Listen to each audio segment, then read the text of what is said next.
It is the Torah prison of Cairo, about which it goes that no prisoner comes alive out of it. Especially the political prisoners were kept in this jail, where they were administered slow poison. The bathroom in the jail gives off a highly nasty look. The most torturous part of the jail is called Spider. The first elected president of Egypt, Mohamed Morsi, spent 6 years of his life in the same Spider section.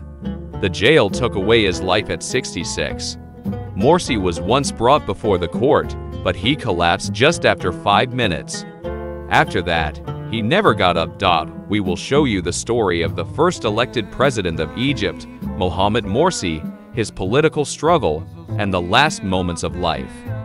Egypt is the land of the pharaohs. Egypt never saw a democratic government in its 7,000-year-long history.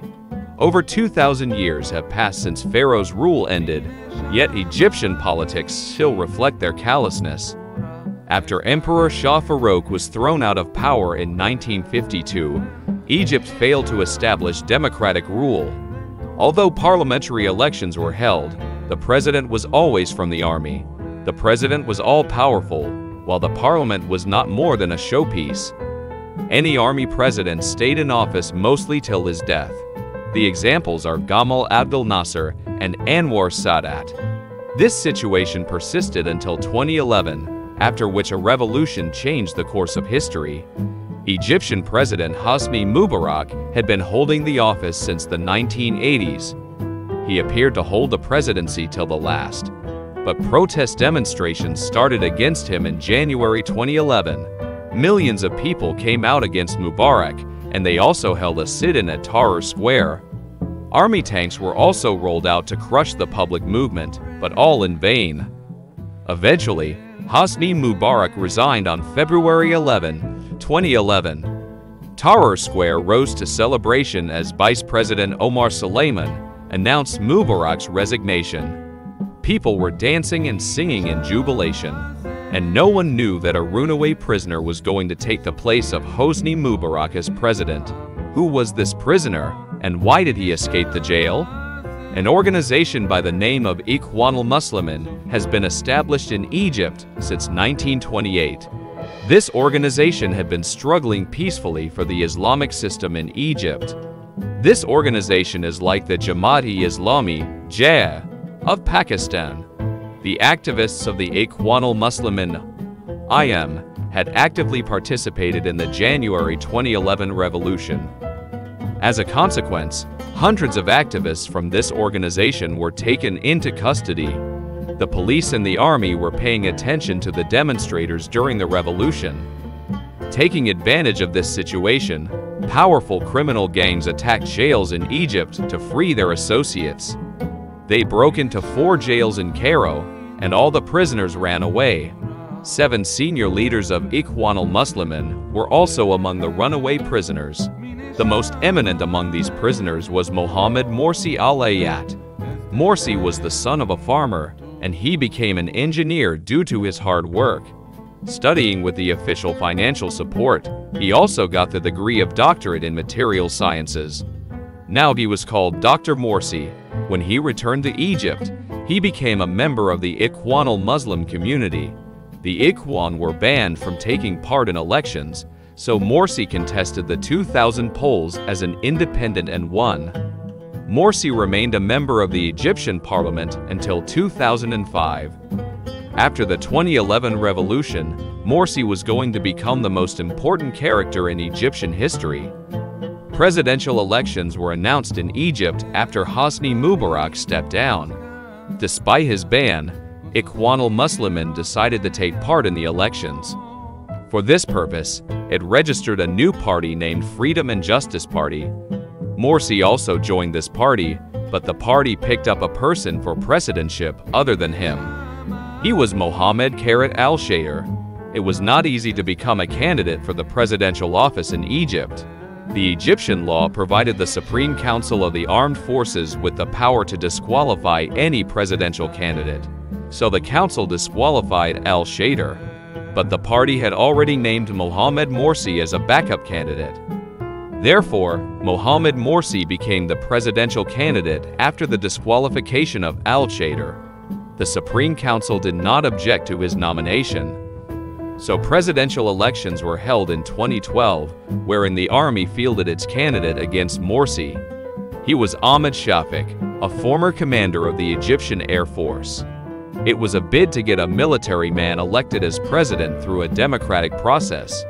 But that attempt remained unsuccessful. Mohamed Morsi won the elections, but the army did not transfer him power. Rather, the election results were also held back. The delay in the announcement of election results inflamed activists of Ikhwan al-Muslimin. Thousands of Ikhwan activists thronged Tahrir Square, demanding the immediate announcement of the results. An impression prevailed for a week that the army would attempt a coup and take over. 6 days after the sit-in for the Ikhwan al-Muslim elections, the results were announced.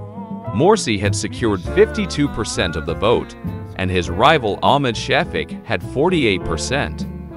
Immediately after that, Tahrir Square roared with the slogans "Long live Morsi" and "Down with the army." It was a revolutionary change, as it was the first time a civilian had become president through the democratic process.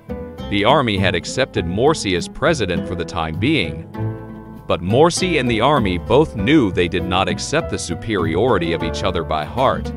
So immediately after coming into power, Morsi began to marginalize the army's role in civil rule. The army chief is also the defense minister. Morsi sacked Gen. Mohammed Hussein Tantalwi from these offices. Morsi replaced him with the commander-in-chief and the defense minister of his choice.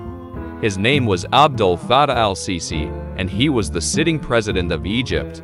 The supporters of Morsi termed the replacement of the army chief an attempt to foreclose the military takeover. Morsi issued another order on November 22, 2012. This order barred the courts from passing any decision against the presidential decrees. It also hindered the courts from dissolving the Constituent Assembly and framing the new constitution. This presidential order attracted a serious public reaction. The opposition blamed Morsi for concentrating all the powers in his hands to become a dictator. So violent demonstrations gripped the entire Egypt. Although Morsi recalled his orders next month, the protest demonstrations remained unabated.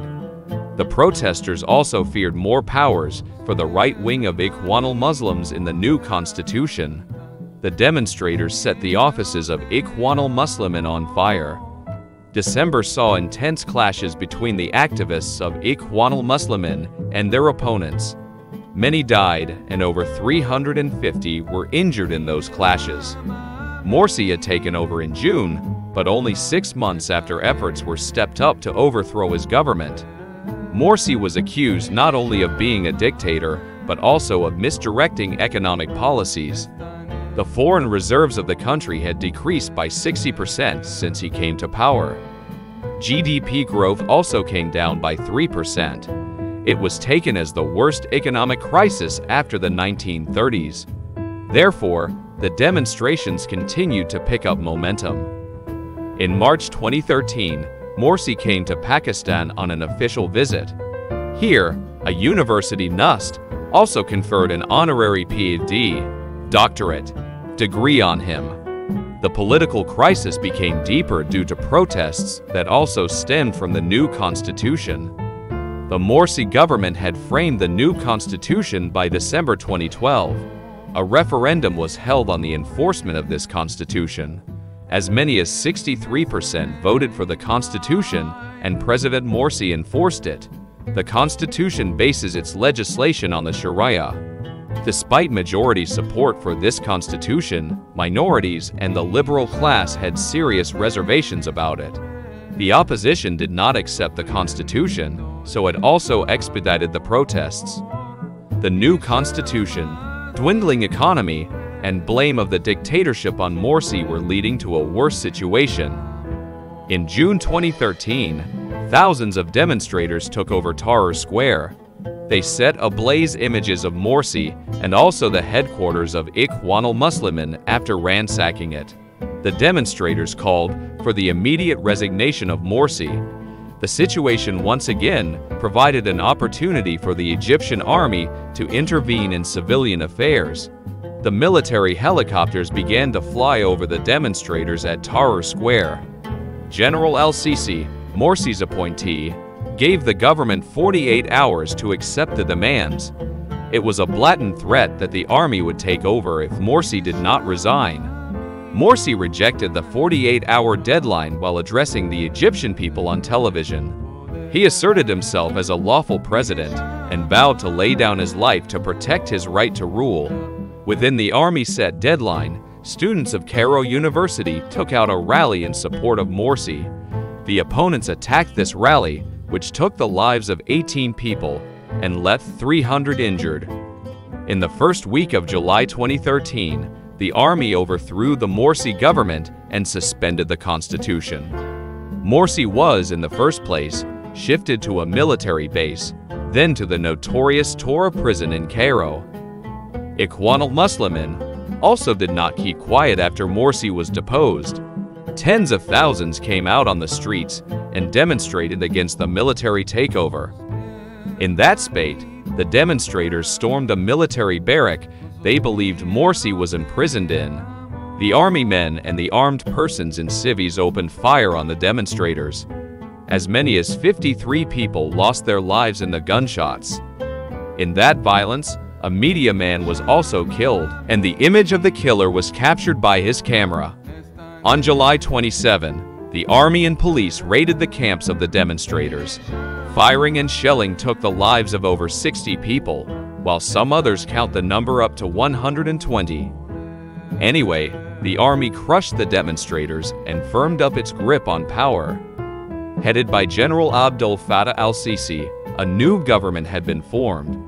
In 2014, General al-Sisi also took office as president for the next 4 years.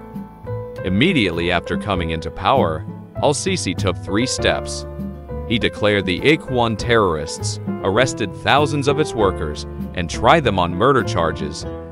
In a similar case, as many as 739 people were also tried. The accused were put in soundproof cages in the courtroom. The trial court awarded death to 75 accused persons. The government also started a trial for Morsi. He faced 4 major charges. One was of breaking into 11 jails and killing over 50 policemen and prisoners, helping 20,000 escape, and attacking the police stations. The second charge was the order Morsi made in 2012 to open fire on the protesters, torturing and arresting them. The third was the provision of secret documents from Egypt to Qatar. The fourth charge was contempt of court. Morsi termed his trial illegal when he was brought before the court in November 2013. A large number of media men were also present in the courtroom. The media men chanted slogans for the execution of Morsi.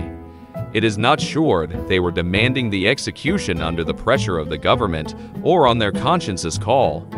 Morsi was always kept in a soundproof cage in the courtroom. Morsi was held guilty on all charges and convicted. He was sentenced to death for breaking into jails, but later, a court ordered his retrial after suspending the death conviction. He was awarded 25 years in jail for espionage, 20 years for ordering tortures, and 3 years for contempt of court. He was additionally fined $56,000 for contempt of court. Amnesty International and other civil rights bodies had termed Morsi's trial a fake and a drama, but these cases were kept intact. Morsi did not see the sun as a free man after he was deposed from power. From 2013 to 2019, he was imprisoned. He was kept in solitary confinement. Only 3 times were he allowed to see his family in 6 years jail. Security personnel also showed their presence in every meeting. It was so extreme that the security men took notes on every matter discussed in those meetings. Morsi was not provided with a bed, and he slept on the floor. He did not have the facilities of a book, a newspaper, a pen, or a notebook. He complained to the court a number of times about the absence of medical facilities for him in jail, but no one took notice of his grievances. In 2018, a group of British politicians and lawyers probed the jail period of Morsi. They found Morsi's confinement falling under the category of torture under the law. The groups apprehended the death of Morsi due to the poor facilities provided to him in confinement. The apprehensions of the group proved true. Morsi was brought to the court that was trying him for espionage and secret contacts with Hamas leaders. Morsi spoke before the court for 5 minutes and collapsed all of a sudden. He was taken to the hospital, where doctors pronounced him dead. Morsi had also been suffering from heart, liver, and diabetes problems. He died of a heart attack. The human rights organizations held al-Sisi responsible for the death of Morsi, including the UNO and other world bodies demanded independent and impartial investigations into his death. The strongest reaction came from Turkish President Recep Tayyip Erdogan. He described Morsi's death as a murder, a funeral prayer, in the absence of a body, for Morsi was also held in Istanbul. Including Tayyip Erdogan, thousands of Turkish citizens attended the prayer. The Ikhwanul Muslimin declared Morsi's death a blatant act of murder. On its website, the organization highlighted its stand that Morsi was murdered in cold blood.